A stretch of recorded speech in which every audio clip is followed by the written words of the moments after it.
Next up here in the not-so-tiny house was getting the engineered hardwood flooring installed. And this was my first time working with this type of material, but the process for installation was pretty similar to the regular hardwood flooring I've installed previously. So first things first, as with any flooring installation, I needed to make sure the subfloor was relatively flat.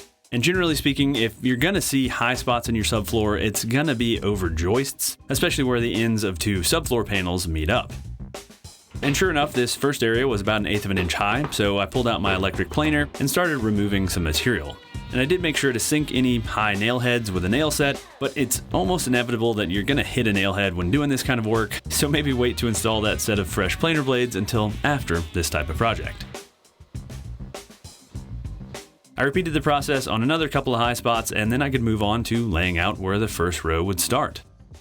When installing any type of plank flooring, you want to make sure you're not going to end up with a tiny sliver of a row to finish off your flooring. This not only looks bad, but it makes installation really tricky. To avoid this, I first measured the width of my room perpendicular to the direction I'd be running the flooring, which was 132.5 inches in my case. Next, I measured the width of the face of one of the flooring boards, which was exactly 5 inches. I divided the width of the room by the width of the board and ended up with 26.5 rows of flooring.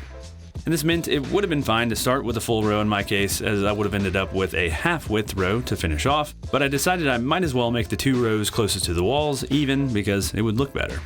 To do this, I could start with a 3/4 width board, which also meant I'd end with a 3/4 width board, so my first full row needed to start 3 3/4 of an inch from the wall. I decided to go ahead and start my installation 2 rows out so we could run our first installed row the full length of the tiny house from end to end to avoid cutting around the door framing. So I marked a point 3 3/4 plus 5 or 8 3/4 of an inch from the wall. And just to confirm, I marked the same measurement on the other side of the room and then measured between them, and I got 115 inches, which was exactly what I was looking for. One other spot I needed to check was where the large sliding door bumped out, as I wanted to make sure I'd end up with a workable row here, and thankfully I did, with the last row ending up around 1 3/4 inches wide. With all that confirmed, we marked the same 8 3/4 of an inch location at the other end of the tiny house, and then snapped a chalk line between our 2 points, which gave us a nice straight reference line for the first row. And by we, I mean me and the Perkins Builder Brothers crew who came out to help with this flooring install. Once the line was snapped, we could get the first row installed, and I tried out this Titebond wood flooring tape on this starter row, and this tape forms an extremely strong bond between the flooring and the subfloor and makes getting this starter row going a breeze. So we laid out a strip of the tape along the full length of the first row, which ran the entire length of the tiny house, and then we could get our first piece of flooring installed. We needed to cut off the tongue on this first piece so the finished edge would be tucked under the trim, and I used a new tool for this awesome guillotine cutter. And this cutter was a total game changer for installing flooring since it doesn't create any dust when cutting. And I can't tell you how nice it was to not have to vacuum up constantly to make sure dust wasn't getting under the finished flooring. To install the flooring, we used kind of a belt and suspenders approach and used a combination of flooring adhesive and flooring staples, and this is called glue assist installation. For the adhesive, we used this Titebond 771 step flooring adhesive, and I got them in these sausage packs. And this packaging makes adding the beads of glue needed for this style of installation much cleaner than using a trowel with a bucket of adhesive. We got the first few pieces of flooring set in place, spacing the end of the first board off the wall by about 1/4 of an inch for expansion, and making sure to line up the long edge of the boards with our chalk line, and the flooring tape really helped to keep the pieces from sliding around prior to nailing. For nailing the floor, we used this cordless flooring stapler with 1 1/4 staples, and it was great not having to drag around air hoses, which are magnets for flooring adhesive, spreading it all over your finished floors. And it's maybe a little slower than a pneumatic stapler, but it was also nice not to have to pound on the stapler with a mallet all day. From there, we continued on down the first row, and this battery-powered caulk gun was another great tool for this type of work, as we went through a good bit of adhesive here. Eventually, we needed to cut the last board in this first row to length, and once again, the guillotine made quick work of the cut. Once that board was installed, again with that same 1/4 of an inch gap, the first row was done. We started the second row with another board with the tongue cut off, and as you can see, we moved to 2 beads of adhesive from this row on as recommended by the folks at Titebond. Another important thing to pay attention to when installing subsequent rows is where the ends of your boards are landing, as you don't want the ends of 2 rows to land within about 6 inches of each other, as this weakens the tongue and groove connection between the rows, and it also just doesn't look very good. To help seat the boards and close up the joints, we used a combination of a bunch of tools, but this giant tapping block was probably our favorite. And the tapping block was heavy enough so you really didn't need a mallet, and it just felt comfortable ergonomically. We just kept installing more rows, and before we knew it, we had gotten to the opposite wall in the hallway, so we needed to switch tactics for nailing the boards. The flooring stapler wouldn't fit in this situation, so we instead Brad nailed the flooring down, nailing through the tongue so the nails were hidden. We also got to the first area where we needed to notch a board, and Eric and Jason were busy making a reel illustrating the fact that you shouldn't take measurements for these kind of cuts. We're doing no. No. Instead, you can just mark the board in place, which pretty much guarantees a more accurate cut.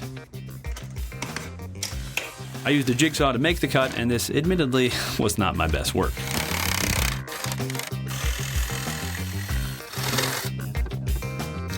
You made that look amazing. Yeah, that was my worst cut ever. It'll all be hidden under your door casing. Yeah. So it's fine. No big. Lesson right there. Thankfully, the board fit fine, and we used another tool, a pull bar in this case, to help pull the board tight. As we got closer and closer to the wall, pulling the flooring together got more and more challenging, and I pulled out yet another tool to help us in this situation, this flooring jack. And this tool is pretty expensive and maybe isn't 100% necessary, but it really comes in handy when getting to your final rows of flooring. See how good that works, man. Yeah, It's man. fantastic, isn't it? We did a lot of floors without one of these, and I always wondered how the real flooring guys got all the rows as tight as all the field right at the edge. Yep. And we thought we were doing something wrong. We just didn't have one of those, and they did. You know where I saw that tool? No. Your video. Perkins Builder Brothers. Yeah, that's great. Yeah. Yeah, we love it. Yeah. TBV. If you don't want to spring for a flooring jack, a pull bar can definitely help get the job done, especially on engineered vinyl plank or laminate floors. Anyway, from there we got into a really good rhythm and got most of the master bedroom knocked out in no time, so we could move to the guest bedroom from there. One other thing I should probably mention here is that I didn't add any sort of vapor barrier below my flooring, and I didn't need one since I used closed cell spray foam on the underside of this tiny house.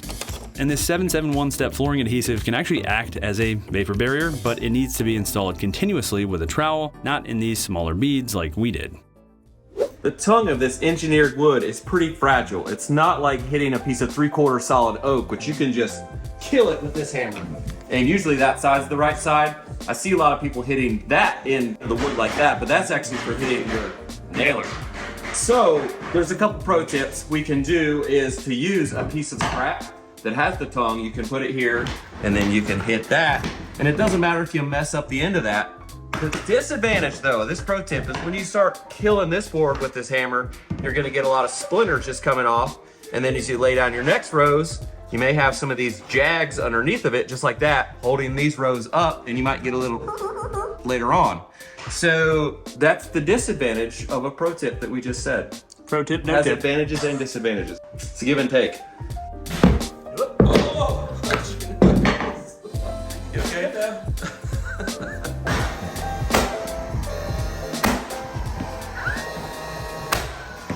Anyway, we got to the last of the full rows through the tiny house shortly thereafter, and things started getting pretty tricky since we had so much stuff to work around in the kitchen and hallway areas. Thankfully, I'd left enough of a gap underneath the side panels on the island to just slide the boards under, and we could just face nail these boards in a few spots to finish them up. We repeated the same process for this board near the fridge, notching it around the wall and both edge nailing and face nailing it to get it installed. The last piece in this row was yet another tricky one since it had to be squeezed into place, but by far the most tricky piece in probably the whole house was this one right outside of the bathroom. So when I installed the tile in the bathroom, I had used this Schluter reducer strip, which the flooring should have been able to fit under, but unfortunately there was just too much thin set interfering. What try is this here? This is probably number 4, I would guess. So you gotta go under that. Yeah. I think what I need to do though, like get a flat head, I need to slide it. I think just nail it. Yeah, I think it's good. I think it's good. That's looking pretty good considering you've been working on it for a half hour. One piece, man. Well, I think you're on the right move here. Just keep planing it down. Yeah, man. After a whole lot of fitting and even some hand planing, I finally got it fit, and of course my camera decided to focus on my elbow instead of me nailing it in place, but as you can see, it ended up looking great in the end. And while Eric and I had been working on these tricky pieces, the rest of the guys had gotten the guest bedroom wrapped up, and we finished up day one by installing a few more rows out in the living area and cleaning up the area around the big sliding door to prep for installing flooring there the next day. We started day two with Eric entertaining us, trying to show us how to properly load the sausage gun. Reload process of the sausage caulk machine here. So first, Can't say sausage caulk. Yeah. Get that off of there, the tip, and then to get rid of it, you just pump it out, and that's Boom. That's all that's left of the. This is what I started with. Minimal waste. And then we just reload. And this is where it gets messy for me so far. It's just cut the little tip off, but it ends up just getting all over me. Like that, Ooh. basically. I don't know if there's a better way to do this. Sharper knife. Oh my gosh. Oh wow. Oh wow. Okay. The damn There we go. tube's gonna be in the trash. Hey, can you clean my knife off for me there? Jesus, Put that in your man. It can't be the way to do it. No, it's definitely not.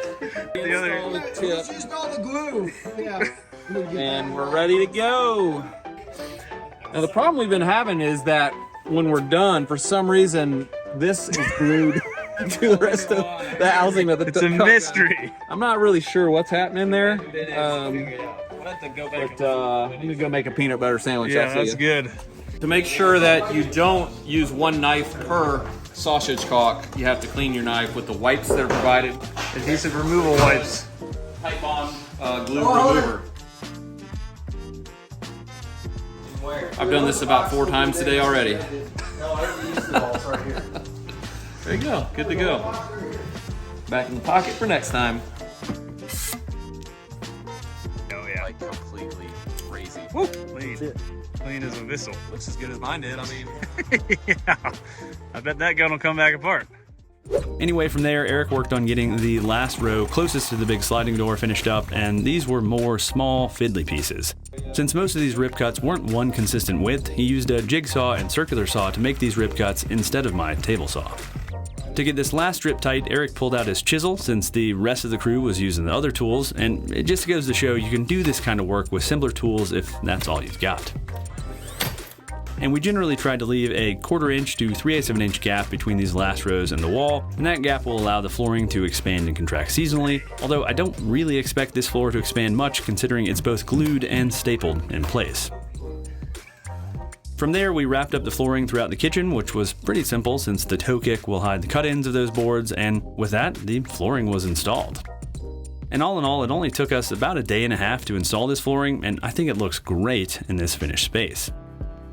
All right, guys, I think that's where I'm gonna wrap this one up. Getting this flooring installed was a huge step in getting this tiny house finished. Obviously, it made the space look a lot better, but it also meant we can go ahead and move forward with some of the other big tasks like getting the doors installed, doing all the trim, and wrapping up this kitchen space. So that's what I'm gonna be covering. Next week is building this kitchen island, as well as having the countertops installed. So if you guys don't wanna miss that video and the rest of the videos in this Not So Tiny House series, go ahead and get subscribed and ring the notification bell. Also, as always, I'll have links to all the tools and materials I use down in the video description below. And last, if you want to support me, I sell merch, I have plans for a lot of my woodworking projects and the tiny house, and I have both YouTube members and Patreon set up, so go check out one of those. All right, thanks for watching, y'all, and until next week, happy building.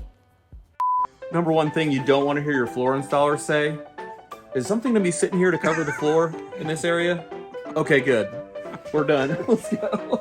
How thick's your trim? Yeah, how thick is your trim? Is it like 2 inches wide? Okay, we're good. Yeah, that just happened over here.